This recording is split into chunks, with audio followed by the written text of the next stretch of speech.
So to better understand our lessons about pleasant sound and unpleasant sound, let's have a debate. So we have here the affirmative side and the negative side. Our class debate would be all about do the vehicles like fire truck, police car, and ambulance have pleasant or unpleasant sound. Okay? So let's hear the moderator. Good day, everyone. I am pleased to welcome you all to our class debate. Do vehicles like fire trucks, police cars, and ambulance have pleasant or unpleasant sound? Seated on my right, representing the affirmative side, Ninya Wina Muheng Bisinga, Earl Andre Incho, Zaila Rica Palma, Rafaelo Cedric Calio, Cody Rex Dagundon, Wesley Enan. Seated on my left, representing the negative side, James Cyrus Mendoza, Seth Anika Villan, Maria Angelica Niete, Precious Chanel Ravelo, Jenny Lumolino, Narciso, and I am Pixie Fiona Sepesca, your moderator. The debates will have 1 minute in which the speaker will deliver their opinion. Before we start, let me introduce to you our judge. We have Ma'am Alicia B. Mato, Ma'am Erlinda A. Arisa, Ma'am Marlita N. Manuel. Now, we shall begin. There are many kinds of sounds. Some are pleasant and some are unpleasant. Emergency vehicles like ambulance, fire truck, and police cars are pleasant to hear. These emergency vehicles use sirens to warn and alert the entire community of an impending danger. So for me, these sounds they make are not noisy. Loud, annoying, and unpleasant sound are called noise, which is exactly the kind of sound emergency vehicles make. Yes, it might be true that it gives awareness by honing their loud horns, but its sound affects the people living in a certain place, which causes stress. Excuse me, but I would like to correct you. Indeed, the sounds that emergency vehicles make are loud, but if you were the victim, they were responding too. Would you be thankful if you hear that sound? Would you think it was pleasant? Because that emergency vehicles make signify to help is on the way. Our worthy opponent from the other team is missing the point of this debate. We are debating whether these sounds are pleasant or unpleasant, not what they might signify. Studies have shown that if a victim inside an ambulance hears the ambulance siren, heart rate and anxiety level increases because of its autonomous tone. Instead of helping the victim, it harms the victim even more. Is this the help we were talking about? Perhaps my opponent is talking about fire trucks, police cars, and ambulance sirens made a decade ago. The only experiment in this world is change. So, at present, the New York Police Department used a siren that emits a low frequency tone and states that it has no noticeable impact on drivers' health, pedestrians' ears, or unborn babies. So obviously, it won't harm the victim, as what you had said a while ago, my dear opponent. You said that we are talking about emergency sirens a decade ago. But still, at present, we heard an unpleasant sound made by emergency sirens. Yes, we know that the sounds of emergency vehicles help us prepare for incoming danger. But it is not exactly necessary for them to be unusually loud.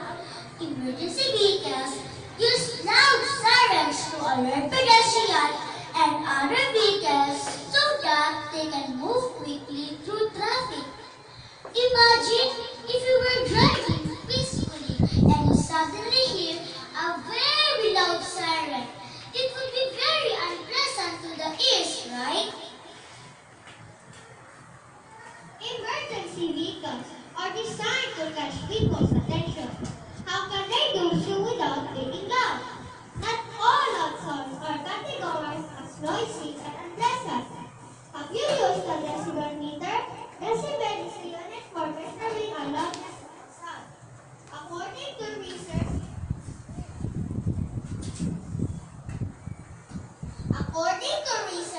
sounds measures at 140 decibel can cause great damage.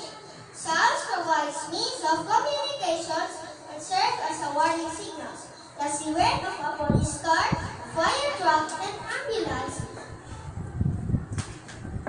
Thus, as other drivers to give away to these vehicles on the road.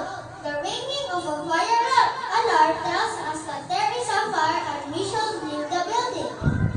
So that is such or pleasant because it reminds us to be aware, alert, alive, and enthusiastic. We all know the functions of the sirens of emergency vehicles. But what we are trying to say is that because of its main purpose, catching people's attention, it is an unnecessary loud and unpleasant sound. No matter how good its intentions may be, an unpleasant sound is still an unpleasant sound. Its good intentions doesn't change the fact that it is in fact loud, obnoxious, annoying, and overall unpleasant.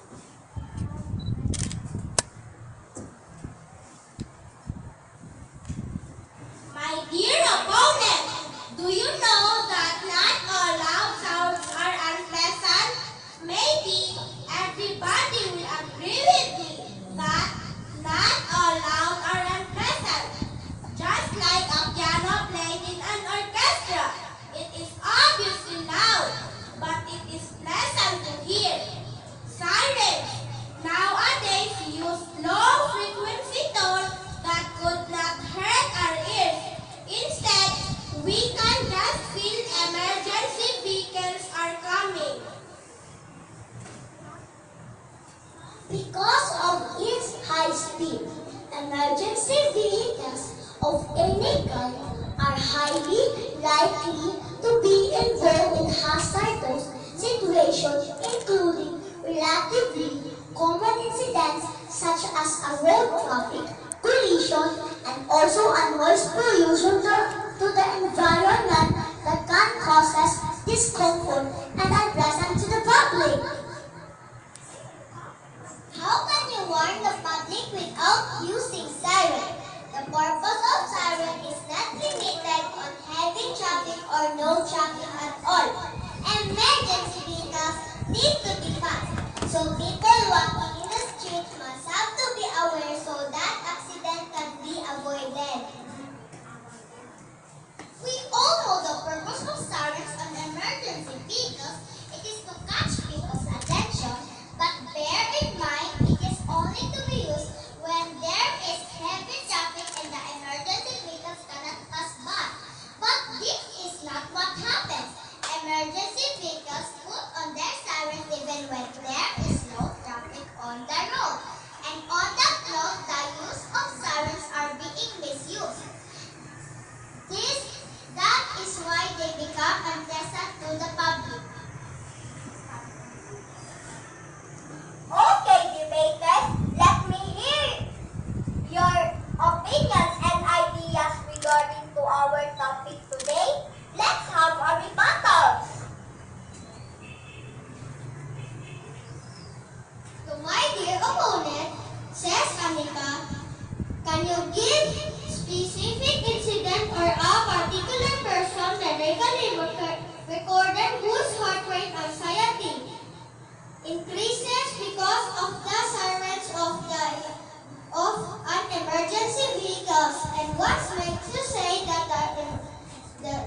police car, fire truck, ambulance have unpleasant sound. According to my research, that a study conducted by William McDonald from a New Jersey Association of Paramedic Program on 88 participants showed that applicants who did not use sirens can cause anxiety. So my dear opponent, Maria Angelica Nete, can you answer this question? Anxiety, what if you are the person in the ambulance? If I will be the person in that ambulance, I prefer not to hear that siren because it causes me more tension. To my dear opponent, Ninja Wina Hussein Bisinga, can you answer this question? Siren is a loud noise-making device which is designed to catch people's attention.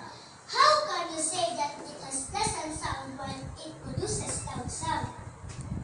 Exactly, the loud sound of the siren is pleasant because it is the most effective communication, defense, and protection to warn the populace of any danger and disaster.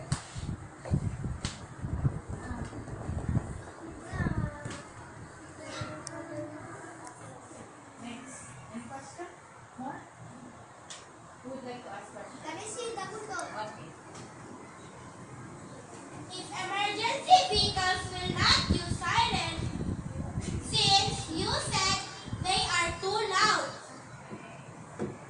what is the best way to alert pedestrians and drivers? I guess the best way to warn the public, make use of hazard lights, or we call it emergency lights instead of sirens. Question? You have questions? Who else? No more? Done? Okay. Raise your hand. Debaters, let me consolidate the ideas. It is okay to hear the views of the audience. Okay. Any question from the audience? Who would like to ask question? Okay. You find the sounds of emergency vehicles? When police cars, ambulance, fire truck passes by, we even turn our head where it is going and ask people around us, what is happening? We will not feel annoyed because we know life will be saved. Okay. Does it answer your question? Okay, next. How does the noise of a fire truck or any vehicle in the roads affect our environment? Any who would like to answer? Noise, if within the tolerance is environment friendly, then there are authorities that set the standards so that our environment can be protected. If everybody will follow, our Mother Earth as a big sign. Any more? Do the sound of the ambulance annoying to your ears? Can you ask question? Can you say it again? Do the sound of the ambulance annoying to your ears? Okay. Who would like to answer the question? Yes. Actually, hearing sound is not scary to an infant ear. It uses a beam that is mounted over a vehicle that when switched on, its sound cannot frighten people outside the vehicle because the sound is distributed over a very large open space. Yes, the people inside can hear the sound, but it is not disturbing because the vehicle is closed. Okay. Why ambulance and Attention pleasant is sound? Joel Lumamo. Please come to the office right now. Again, is Joel Lumamo. Please come to the office right now. Can you repeat it again? Why ambulance and pleasant sound? Okay. Ambulance sirens are loud penetrating sounds that can irritate our hearing. Sirens are played at high pitch so it becomes unpleasant to hear.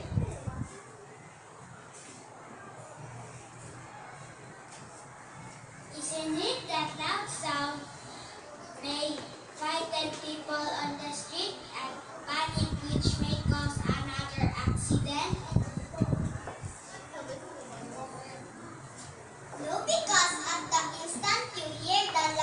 counts the vehicles. It's still far away, so people will have enough time to give way to emergency vehicles.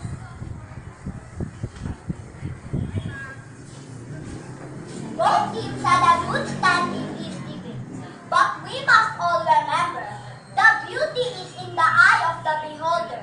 What is important is that we respect other people's opinions so that we would live in peace. With the speaker already state each of their ideas, would the judge please announce their comments and results? Okay, so thank you. Okay, so we would like first to thank our judges, Ma'am Mariza, Ma'am Matong, and Ma'am Manuel. A round of applause for our judges. Okay, from the affirmative team, please. A round of applause also. And from the negative side, and so with our moderator. So thank you very much.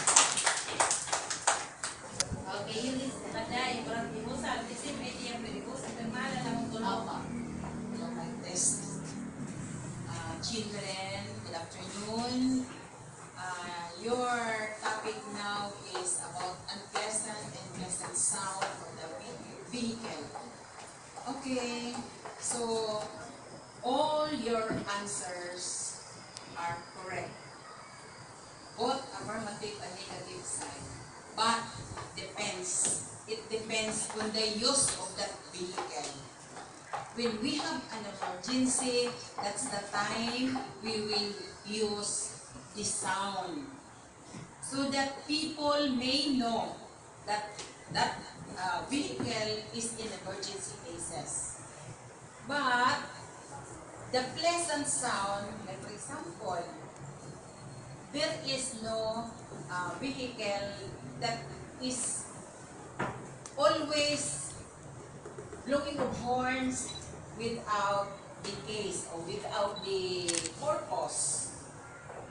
But your answer is all correct. But it depends on the situation if it is needed. Blow tayo ng horn, no? Wala namang emergency. So that is unpleasant. Diba? So, pag blow tayo ng horn, that is for emergency cases like sunog or fire. May emergency na we will brought it to the hospital for treatment and other cases. No, it is also very important that you have this subject or topic that has unpleasant and pleasant sound. So we will warn those agency that is under of that fire truck, the hospital, no? They have, or the policeman, no? If policeman, someone code, that is the time now that they will blow their horn, unpleasant siguro. So to attract people that vehicle in emergency cases so that we will know, no?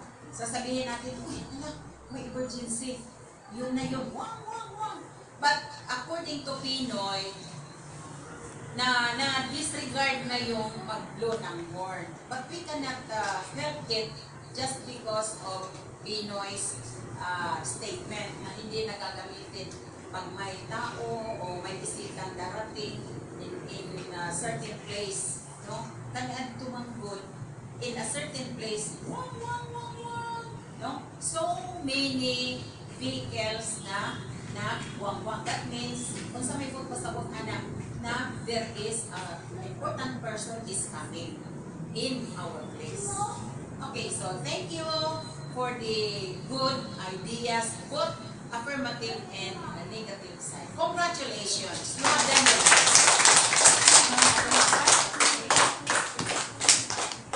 Hello! Hi! Hi! Hello! Okay. Hello! Okay, very alert, enthusiastic. As far as performance of the pupils. Grade 2 pupils at that can express and reason out. A big round of applause. Okay. For the pupils, tapos naman si Mamatok asa ang affirmative, negative. You have your own idea. From negative side, affirmative side. Oh, diba? Naka-express kayo, diba? Okay. Pupils were able to express well. Though naalay ka ng hinay o tingog siguro, tingog na po na niya.